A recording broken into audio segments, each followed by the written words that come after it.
Bonjour à tous et bienvenue. Je suis Chancela, la journaliste des formations. Nous sommes au mois d'août 2024 et ce mois est institué par mon pays, le mois de la commémoration du génocide congolais. Pour tous ceux qui ne le savent pas, je vais rapidement vous briefer par rapport à l'histoire. Nous sommes au mois de juin, mois de juillet 1994 au Rwanda, alors que le peuple rwandais s'affronte entre eux. La RDC, à l'époque c'était le Zaïre, reçoit la demande de la communauté internationale, précisément les Américains, de pouvoir ouvrir ses frontières pour recevoir les déplacés des guerres, les réfugiés des guerres qui fouillaient la guerre au Rwanda. Le Zaïre, à l'époque, avec son président, le maréchal Mobutu, a accueilli le peuple rwandais. Et ce que Mobutu ne savait pas encore, c'est que en accueillant, en acceptant de recevoir ces gens-là, il ouvrait la porte pour sa propre chute et aussi pour ce qui deviendra plus tard les génocides congolais. Aujourd'hui, quelques années plus tard, en tout cas après 1994 au Rwanda, en 2000 précisément, ça fait 24 ans aujourd'hui, les deux pays qui ont agressé le Congo, qui ont créé ou les conditions de la chute du maréchal Mobutu, tout en ayant le soutien des Américains, bien sûr. Ces deux pays, le Rwanda et l'Ouganda, se retrouvent une nouvelle fois à Kisangani, dans l'actuelle province de la Chopo, dans la partie orientale de la République démocratique du Congo. Ils s'affrontent au mois de juin 2000. Et aujourd'hui, ça fait 24 ans. C'était l'année dernière, au mois d'août 2023, la République démocratique du Congo a institué ces mois d'août comme le mois de la commémoration de ces génocides. Ce qu'il faut retenir ici, c'est que des milliers de Congolais sont tués dans ce qu'on appelle guerre de Kisangani de 2000, mais aussi dans l'ensemble de la RDC, surtout dans la partie Est où depuis l'accueil des réfugiés rwandais sur le sol congolais dans cette partie, nos compatriotes de cette partie ne vivent plus en paix. Ils sont contraints de vivre sous la belle étoile parce que leurs maisons sont incendiées par des criminels rwandais qui sont venus du Rwanda, parce que leurs champs ont été également incendiés, des femmes se font violer tous les jours, des massacres se multiplient, des bombes sont larguées en désordre dans des camps de déplacés, mais aussi dans des résidences familiales. Toutes ces choses ou tous ces crimes de guerre, crimes contre l'humanité sont perpétrés par le Rwanda et l'Ouganda, appuyés par Bill Clinton, à l'époque président des États-Unis. Mais encore, il y a plusieurs autres multinationales aujourd'hui qui se dessinent derrière ce genre de choses pour profiter des minéraux de la RDC. Vous avez posé la question, mais pourquoi la RDC ne réplique pas? La RDC essaye de pouvoir se battre dans la mesure du possible, mais vous savez que sans l'appui des États-Unis au Rwanda et à l'Ouganda, ce ne serait pas le cas aujourd'hui. On partage tous ces moments avec vous pour que vous, en tant que Congolais en premier et en tant que scientifiques dans le monde, que vous puissiez vous imprégner de ce qui se passe. Que nous puissions nous engager en connaissance des causes afin de libérer notre pays. Les 2 août, nous avons commémoré les morts de la guerre de Kisangani, mais aussi les survivants qui, à l'heure où nous parlons, sont en train d'être indemnisés par des fonds payés par l'Ouganda, une des parties prenantes de cette guerre de Kisangani. Maintenant, pourquoi les deux pays vont quitter leur territoire pour venir se battre au Congo et que le monde entier puisse continuer à fermer les yeux? À l'heure où je parle là, un nouveau massacre a eu lieu dans le Nord Kivu, dans les territoires des Rutshuru. Des bombes ont été larguées dans 2 villages, des populations ont été ravagées, exterminées. Toutes ces choses sont orchestrées, organisées et mises en exergue par le Rwanda et par l'Ouganda.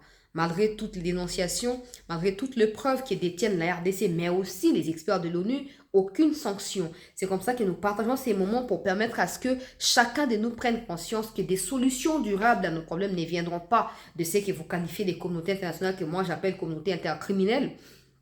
Nos solutions viendront de nous-mêmes. Nous sommes les premières victimes dans cette situation. Nous sommes les seuls qui vivons cette situation telle qu'elle se présente. Nous sommes les seuls qui ressentons sur notre peau, dans notre corps, la douleur de cette guerre. Nous devons nous battre, nous organiser, nous mettre en ordre et nous assurer que chacun puisse jouer amplement son rôle afin que demain, après-demain, que nous puissions léguer un pays libre et un pays réellement affranchi à nos descendants. Mais pour l'instant, nous devons nous battre parce que nous vivons encore. Nous devons nous battre. Alors, je vais rapidement continuer à partager Holocauste au Congo. J'avais mis une petite pause. J'étais revenu sur les livres de Mobutu pour évoquer quelque chose. Mais on revient aujourd'hui sur Holocauste au Congo. Pourquoi? Parce que on doit continuer à insister sur l'implication des États-Unis dans cette guerre-là, madame, messieurs. Aujourd'hui, ou la dernière fois quand on a lu ces livres, on s'était arrêté où je parlais d'une nouvelle envoyée spéciale de Bill Clinton au Congo, Madame Cynthia McKinney, qui avait rencontré à l'époque même Laurent Désiré et d'autres Rwandais qui gouvernaient à l'époque avec Laurent Désiré, elle a fait des révélations. Je vais les lire et vous allez partager de votre côté pour que la connaissance soit partagée auprès de tout Congolais qui a l'intention de savoir plus sur la question sécuritaire à l'est de notre pays. Les liens très particuliers que Hillary et Bill Clinton ont entretenus avec cet élu d'Atlanta l'ont poussé à ne pas exposer immédiatement le président malgré ce qu'elle savait déjà du rôle et de l'action des États-Unis au Zaïre. C'est d'ailleurs une des rares fois où le président Clinton prend la peine de répondre sur la tragédie du Zaïre à un membre du Congrès. Dans cette correspondance du 1er octobre 1997, soit 4 mois seulement après la chute de Kinshasa et du président Mobutu, que nous rendons public pour la première fois le président des États-Unis. A écrit en fait. Chère Cynthia, merci pour votre lettre demandant à mon administration de fournir une aide immédiate et tangible au nouveau gouvernement de la République démocratique du Congo et pour votre engagement personnel et actif.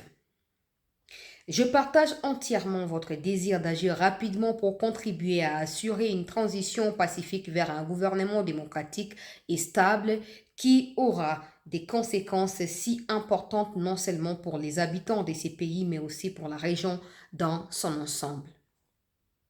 En réalité, Bill Clinton veut rassurer à Madame McKinney sans jamais répondre clairement aux préoccupations qui sont les siennes ni celles de ses collègues du Congrès américain sur sa politique vis-à-vis du Rwanda et du Zaïre. Ce qu'il propose dans sa lettre, c'est surtout l'ouverture des centres des USAID, l'Agence des États-Unis pour le développement international des différentes régions de la RDC, notamment au Katanga, au Kivu et au Kasaï pour soutenir quelques efforts au niveau provincial et surtout un programme de vaccination. Ce genre de choses, les vaccinations, c'est souvent pour exterminer les autochtones et les remplacer par des peuples qu'on a choisis en fait. Les histoires des vaccins, des contre rougeole, poliomyélite, tout ce que vous voulez, coronavirus. L'idéal en envoyant ce genre de choses en Afrique, c'est pour nous exterminer nous. Alors, dans le moment où le Congo, à l'époque, les Zaïre, traverse ce genre de situation, et que non seulement Bill Clinton ne répond pas aux vraies préoccupations de son envoyé spécial lui-même, il a nommé Madame Cynthia pour venir voir ce qui se passe aux Zaïre à l'époque. Et voyant que Madame Cynthia avait compris quelque chose de bizarre, Madame Cynthia a posé des questions. Clinton, se sentant embarrassé, ne voulait pas tellement répondre tangiblement aux préoccupations de cette dame.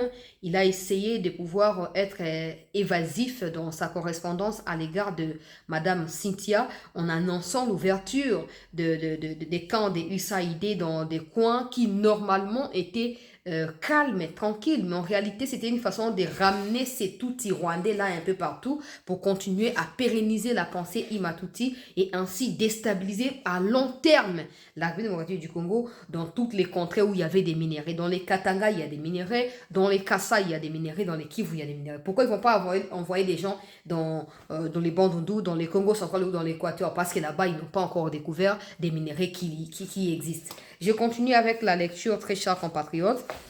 Quel lien y a-t-il entre les massacres des populations civiles et la vaccination? Voilà ce que je voulais demander. Le président des États-Unis ajoute au point important pour ne pas donner l'impression à son envoyé spécial qu'il est à côté du sujet. Pour pouvoir fournir une assistance directe au gouvernement de la RDC, nous devons aussi nous assurer que l'équipe des enquêteurs sur les droits de l'homme du secrétaire général de l'ONU dispose d'une liberté d'action pour mener ses investigations sur les allégations de massacre des réfugiés, bien que je ne sois pas d'accord avec les tons de la dernière lettre du président Laurent Désiré Kabila aux Nations Unies sur cette question. Je suis malgré tout heureux que l'équipe d'enquête puisse maintenant commencer ce travail. Contrairement à ce qu'il affirme, Bill Clinton n'est pas très heureux que les enquêteurs de l'ONU fassent la lumière ou se penchent réellement sur les massacres du Zaïre. Sinon, il aurait répondu sans difficulté aux questions des membres du Congrès sur sa politique dans la formation des militaires rebelles Tutsis. Au fond, il découvre, non sans déception, comme Paul Kagame d'ailleurs, que Laurent Désiré Kabila a beaucoup de personnalités malgré les défauts qu'on lui reconnaît. Kagame et ses parents croyaient avoir placé une marionnette qu'ils pourraient manipuler à leur guise à la tête de la République démocratique du Congo. Ils vont s'apercevoir en moins d'une année que ce n'est pas le cas. Laurent Désiré Kabila avait déjà commencé à s'affirmer et à s'imposer comme le chef de l'État de la RDC, ce que ne souhaitaient pas ses mentors. Un de ses proches, M. Nyembo Assoumali, affirme que Laurent Désiré Kabila a déclaré à Lubumbashi qu'il était le président de l'AFDEL. Les Tutsis rwandais ont commencé à le traiter des dictateurs. Ils avaient en réalité l'intention de mettre un des leurs à la tête de la RDC, en l'occurrence Deogracias Bouguera, affirme l'ancien ministre congolais Justin Bitakwira, qui a suivi l'avancée des troupes rwandaises dans sa région natale du Sud Kivu. Vous comprenez, c'est la même chose aujourd'hui. Les Nanga, etc., qui rallient les mouvements étrangers pour dire ouais, nous sommes fatigués de ceci, de cela, et voilà, ils vous exploitent simplement. Pour eux, vous êtes des marionnettes, vous servez leurs intérêts, les moments venus, ils vont vous écarter. Regardez par exemple là, à Lubumbashi, quand Laurent Désiré déclare qu'il est le président de la RDC par les billets de l'AFDEL, qui était cette coalition rwando-ougandaise qui l'a porté au pouvoir également pour la chute du maréchal Mobutu. Les faits pour Laurent Désiré d'avoir déclaré ça avaient déjà sémé la confusion et la zizanie au sein de cette histoire des AFDEL. Non seulement les Tutsis, qui sont des rusés en termes d'insectes nocives, ne pouvaient pas entendre parler de ce genre de choses de la part de Laurent Désiré, qui était pour eux qu'un simple porte-parole. Ils ont certainement dit, ben voilà, ces messieurs, ils viennent tourner les dos, on va lui montrer de quoi nous sommes capables. C'est comme ça qu'ils ont commencé à préparer l'extermination des Congolais pour pousser les Congolais d'abord à se soulever contre Laurent Désiré Kabila. Et par la suite, ils ont planifié l'assassinat proprement dit de Laurent Désiré Kabila. Il faut le comprendre comme ça parce que vous allez voir que juste après cette période des 97, quand ils arrivent au pouvoir, Laurent Désiré s'installe, ils commencent à chercher à créer des soucis avec Laurent Désiré. Ils créent d'abord les partages des gâteaux, le partage des pouvoir avec Laurent Désiré, chef d'état-major rwandais, ministre des Affaires étrangères rwandais, premier ministre rwandais, tout ça, ce genre de choses pour essayer d'équilibrer la gestion du pays par l'AFDEL. Laurent Désiré, qu'il a compris en 98, un an juste après son arrivée au pouvoir. Là, c'est l'histoire qui renseigne. Il a compris que ça ne va pas marcher et que ces gens-là commettaient des massacres même dans la capitale congolaise. Il leur a demandé de repartir chez eux et il a ainsi à l'immédiat lancé l'appel d'adhésion massive de Congolais au sein de l'armée afin d'être formés d'arrache-pied pour chasser et mettre hors d'état des murs ces Rwandais-là. Et comme ils n'ont pas bien digéré cette décision de Laurent Désiré, ils sont allés à Kisangani, ils ont créé les RCD Goma avec les Rubero, les Nyarugabo et tout ce qui va avec les Tambemamba, tout ce que vous voulez. Et la suite, nous la connaissons. C'est avec cette histoire de RCD Goma qu'ils ont pu mettre sur pied les stratégies de l'assassinat de Laurent Désiré Kabila. Corneille Nangaa, tu peux aujourd'hui te vanter de tout ce que tu veux. Hein? Tu penses être, voilà, je vais arriver à Kinshasa, je vais prendre jamais. Déjà, de un, tu n'arriveras pas à Kinshasa. Et de deux, si dans un rêve, tu rêvais arriver à Kinshasa, c'est pour que eux, ces gens-là pour qui tu bosses, puissent te tuer et prendre ta place. Ils t'exploitent comme plusieurs autres. L'histoire se répète, c'est tout. Je continue avec la lecture, très chers compatriotes, vous qui voulez suivre ce qui se passe. Alors, du coup, les Tutsis se sont emparés de plusieurs postes stratégiques comme le poste de chef d'état-major, je viens de le dire maintenant, non? Chef d'état-major de l'armée congolaise, confié à James Kabarebe, puis ministre des Affaires étrangères, confié à Bizima Kahara, ou encore les postes du secrétaire général de l'AFDEL, confié à Deogracias Bouguera.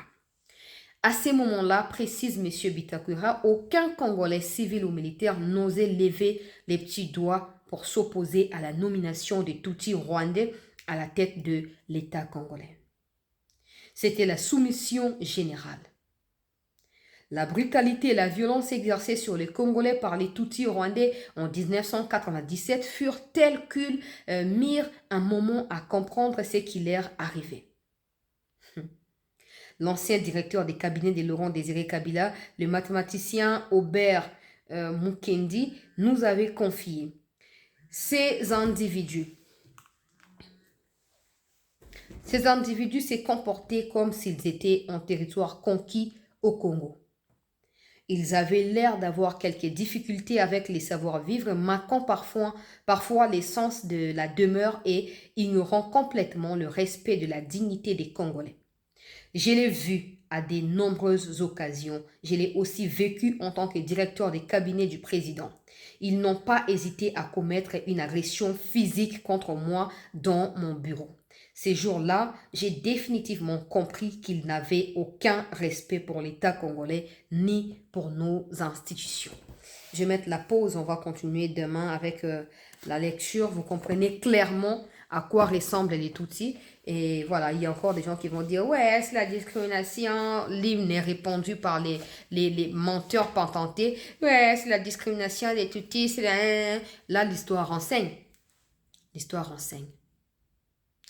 J'espère que ces moments vous permettent de vous remettre en cause par rapport à votre engagement patriotique vis-à-vis de notre pays. Nous devons de nous battre pour aller jusqu'au bout dans cette situation. Nous ne laisserons personne marcher sur nous à moins que nous devenions des cadavres.